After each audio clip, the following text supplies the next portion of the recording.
বন্ধুরা, এই ভিডিওটিতে আমরা ফোকাস করবো যে এই কোর্সের আসলে সিলেবাস কি বা এই কোর্সটিতে আমরা কি কভার করছি। তিনটি ভাগে আমরা এই কোর্সটিকে সাজিয়েছি।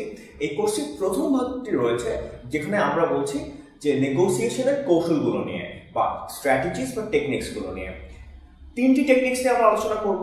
প্যাটনা, সেকেন্ড টেকনিকটি হচ্ছে অ্যাঙ্করিং এবং সেটিং টার্গেট পয়েন্টস, এবং তৃতীয় টেকনিক হচ্ছে দ্য আর্ট অফ সেটিং কনসেশনস। এখন এগুলো না বুঝতে কোনো সমস্যা নেই, আমি পরবর্তী ভিডিওগুলোতে প্রত্যেকটি স্ট্র্যাটেজিস বা টেকনিক্সগুলো আমি ব্যাখ্যা করব। দ্বিতীয় ভাগটিকে আমি বলছি মাইন্ডসেট। এই ভাগটিতে আমরা আলোচনা করব যে নেগোসিয়েশন রিলেটেড যে মাইন্ডসেটগুলো আমাদের রয়েছে, অর্থাৎ ইরেশনাল পিপলদের সঙ্গে কীভাবে ডিল করতে হবে, পাওয়ার, রাইটস এবং ইন্টারেস্ট, নেগোসিয়েশন রিলেটেড এই টপিকগুলোকে আমরা কীভাবে অ্যাপ্রোচ করব, এবং নেগোসিয়েশনের ক্ষেত্রে রেপুটেশনের রোলটা কী হবে।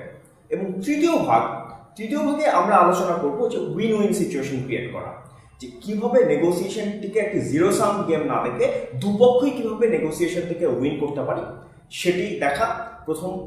এবং দ্বিতীয়ত আমরা দেখব যে কিভাবে ভ্যালু ক্রিয়েট করা যায়, যে নেগোসিয়েশনের মাধ্যমে কিভাবে দুপক্ষই যাতে ভ্যালু ক্রিয়েট করে এবং দুপক্ষই উইন করে।